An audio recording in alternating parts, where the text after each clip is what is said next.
welcome. You might think, what happens with the Eurozone economy doesn't really affect you day to day. Mm. But honestly, in today's world, everything's connected. And watching something like inflation over there, well, it can actually offer some pretty sharp insights into the bigger financial picture. It really can. Think of this as your shortcut to understanding a key economic event that's coming up. So today, we're diving into the forecast for the Eurozone Consumer Price Index, the CPI, for April 2025. The actual numbers are due out May 19th. Right, so this is the forecast, not the final data yet. Exactly. But it's still a big deal. It really sets expectations, for what's happening in the Eurozone economy, for everyone from big financial institutions to, well, maybe even you listening. Definitely. And our mission today, using insights from a detailed economic analysis and also a market-focused blog post, is basically to sift through it all. Get to the important stuff. Yeah, pull out the key takeaways. We want to help you understand what this forecast might mean, not just for Europe, but maybe how it connects to your investments or just your general grasp of global markets. We'll look at the underlying economics and the potential market buzz around it. Okay, so let's set the scene. Where does the Eurozone stand right now? The analysis describes it as a delicate balancing act. That's a good way to put it, yeah. Yeah. The main inflation number, the headline figure, it looks fairly stable, actually, just a bit over the European Central Bank's target. But like always, the headline figure can hide what's really going on underneath, can't it? Oh, absolutely. Oh. There's some interesting cross-currents. Such as? Well, you've got prices in the services sector pushing upwards, think hospitality, healthcare, things driven by wage growth, and pretty solid consumer spending in those areas. Okay, so services costs are rising. But offsetting that, you've got falling energy prices, fuel, electricity. Those costs have been coming down. So one pushes up, the other pulls down. It's this tension that makes things tricky, I guess? Precisely. It makes forecasting and policymaking for the ECB really challenging.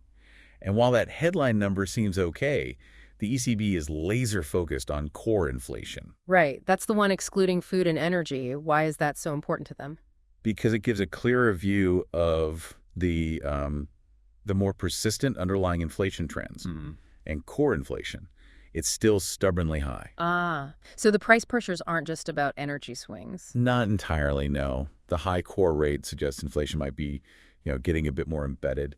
That's what keeps the ECB cautious. So mixed signals on inflation, and I think the analysis mentioned uneven growth as well. Yes, that's another layer. Manufacturing is actually showing some tentative signs of recovery, which is, positive. Okay. But the services sector, which have been carrying a lot of the growth, well, recent surveys suggest its momentum might be softening a little. And it's not even the same picture everywhere within the Eurozone, is it? Not at all. Big regional differences.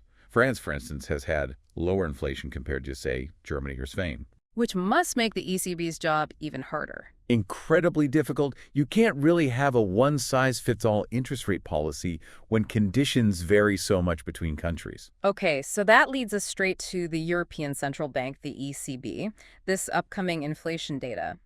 It's obviously critical for their next moves on interest rates. Hugely critical. They did recently nudge their deposit rate down a tiny bit, but they've been hammering home the message that they're cautious, they're data dependent. And this CPI forecast is a major piece of that data puzzle. A very key piece. It sounds like they're walking a tightrope. What gives them a bit of room to maneuver right now? Well, a couple things. We've seen wage growth moderate slightly recently. Yeah. That could mean less pressure coming from services inflation down the line. Okay, potential relief there. And also there's this temporary pause in U.S. tariff escalations. That takes some immediate pressure off Eurozone exports, especially for manufacturers. Right, so a bit of breathing space perhaps, but what's stopping them from cutting rates more aggressively? What are the constraints? It comes back to that core inflation figure being sticky and the ongoing price pressures in services. They really want more proof that inflation is heading sustainably down before they make big moves. Makes sense. And you mentioned German fiscal policy earlier. Just to remind listeners, fiscal policy is government spending and tax. How does Germany fit in? Yeah, that's an interesting factor.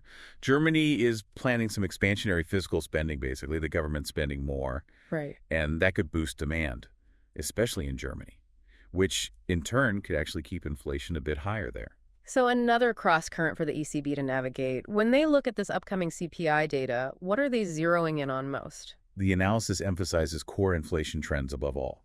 They need to see that underlying pressure easing. And secondarily, they're watching external trade risks very closely. The Eurozone is very open to global trade, so shifts there matter a lot. Got it. Okay, let's dive into the forecast scenarios themselves. The analysis gives three possibilities: inflation above, at, or below the forecast, each with a probability. That's right. So 25% chance it comes in above forecast, 50% chance it's right on the money, that's the base case, and a 25% chance it comes in below. Let's take the above forecast one first. 25% chance. Why is that seen as less likely but still possible? And what would it mean for the economy if inflation is hotter than expected? Well, the lower odds are mainly because of that recent wage moderation we talked about. That should dampen services inflation a bit. Okay. But, demand in services is still pretty strong, and you add in that potential boost from German spending. Yeah. It could still surprise to the upside. And the economic impact. It would suggest consumer demand is quite resilient, maybe more than expected, and those underlying price pressures are really persistent. You might see more of a squeeze on people's real incomes, especially in sectors like hospitality. The big worry would be inflation getting properly entrenched.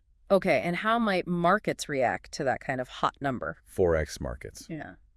You'd likely see the euro strengthen against the dollar. Why is that? Because markets would probably think, okay, the ECB can't cut rates much now.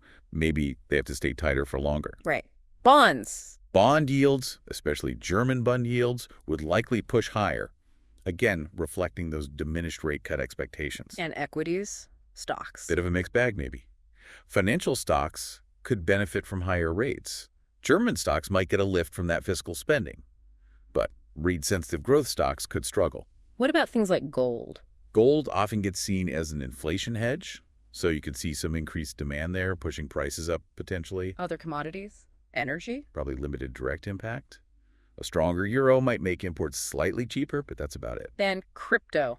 Bitcoin. Maybe some marginal support from the inflation hedge narrative that sometimes pops up, but it's tenuous. Okay, that covers the above forecast scenario. Now, the most likely one, 50% probability. Inflation comes in right at the forecast level. What's the reasoning there, and what does it imply economically? Well, the 50% reflects that the current data mostly points this way. Yeah. Preliminary estimates suggest stable inflation. Energy prices have been fairly steady. The wage growth moderation fits, too. Exactly. And the manufacturing stabilization, it all sort of lines up with inflation landing where it's expected. Economically, it would essentially confirm the status quo. So stable headline, but still that tension between services going up and energy coming down. Precisely. It suggests the current balance holds. No immediate major shocks to the system. And if things land right on target, how would markets likely take it? Probably not a huge reaction, to be honest. For the eurodollar, movement would likely be limited. Attention might shift elsewhere, like U.S. data or just general risk appetite. Bonds? Sovereign bond yields probably stay fairly stable too, maybe influenced more by global trends than the CPI number itself. Equities? Overall market reaction likely neutral. Maybe German stocks still slightly outperform because of their fiscal story. Defensive sectors might hold up okay. Gold? Commodities? Crypto? Gold would likely follow broader risk sentiment, commodities, and energy. Probably no change in demand outlook, driven more by global supply stuff. Crypto volatility would likely depend more on global liquidity conditions than this specific number. Pretty much business as usual. Okay, makes sense. That leaves the third scenario. Inflation coming in below the forecast, also a 25% chance. What could cause that, and what would it mean? A few things could lead to a softer number. We have seen some signs of consumer demand weakening in places, and that services momentum is softening. Right. Plus, maybe the pass-through from those lower energy prices is happening faster or more broadly than expected. But things like the U.S. tariff pause and German spending would limit the downside. Yeah, they act as a bit of a floor, likely preventing a really sharp drop.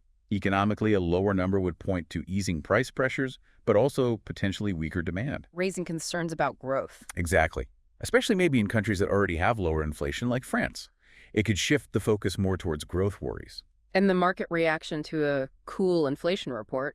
Okay, so the euro would probably weaken against the dollar here. Because? Markets would immediately start pricing in a higher chance of the ECB cutting rates sooner, maybe even at their June meeting. I see. And bonds. You could see short-term bond yields fall as rate cut expectations rise. That might lead to a steeper yield curve where long-term yields fall less or rise relative to short-term ones. What about equities in that scenario? Rate-sensitive sectors, like utilities or real estate, they might get a boost. Yeah. Cyclical stocks, the ones that rely on strong growth, could lag. German stocks still resilient. Potentially, yes, due to that fiscal support counteracting some of the negativity. Gold. Gold might find some mild support because lower real yields, that's interest rates minus inflation, make non-yielding gold relatively more attractive. And crypto, well, an easier monetary policy environment could boost speculative appetite, potentially helping prices near term. Okay, we've walked through the three scenarios. If we step back, what are the absolute must-know takeaways from all this analysis? I think there are a few key things. First, that fundamental tension. Services inflation pushing up, energy deflation pulling down. That's the core dynamic. Right. Second, watch that wage growth data very closely. The recent moderation is crucial. If it continues, it really changes the picture. If it reverses, inflation stays sticky. Okay, wage growth. What else? Third, those regional differences in inflation aren't going away. That continues to be a massive headache for the ECB. The one-size-fits-none problem. Fourth, remember the external factors. The U.S. tariff pause is helpful for manufacturing stability, but German fiscal spending could add some inflationary pressure locally. Got it. And finally, just reiterating, the ECB is really data dependent. Their decisions hinge on incoming data, especially on core inflation and any new global trade wobbles. So looking ahead just in the immediate term, what should people be watching out for specifically? Okay, a few things. Keep an eye out for any last-minute forecast tweaks or ECB speakers before the actual release on the 19th. Then the final PMI data, the Purchasing Managers Index, comes out around May 23rd. That'll give a clearer picture of actual economic activity and demand. Anything else? Yeah, watch for unexpected shocks, a sudden jump in energy prices, or maybe a change in U.S. trade policy. Also, keep tracking labor market reports for confirmation on that wage growth trend. And finally, watch how market odds are shifting for ECB rate decisions in June and July. So boiling it right down, we have this headline inflation number that looks kind of calm. Deceptively calm, maybe. Yeah, but underneath you've got these really strong currents pushing against each other. Services up, energy down. Creates a lot of uncertainty. Absolutely. Uncertainty for the ECB trying to set policy and uncertainty for markets trying to guess what the ECB will do next. It's a really complex picture, isn't it? Lots of moving parts. And the CPI forecast, it's like a really important snapshot that everyone's waiting for to try and figure out which way things are heading. It is. It's a key piece of the puzzle for understanding the Eurozone's economic direction right now. So, as we watch these scenarios play out in the Eurozone, it kind of makes you pause and think, doesn't it? What are the hidden pressures, the balancing acts happening in your own economic world, whether that's local or personal? And how could these seemingly distant shifts actually ripple outwards and maybe touch your life?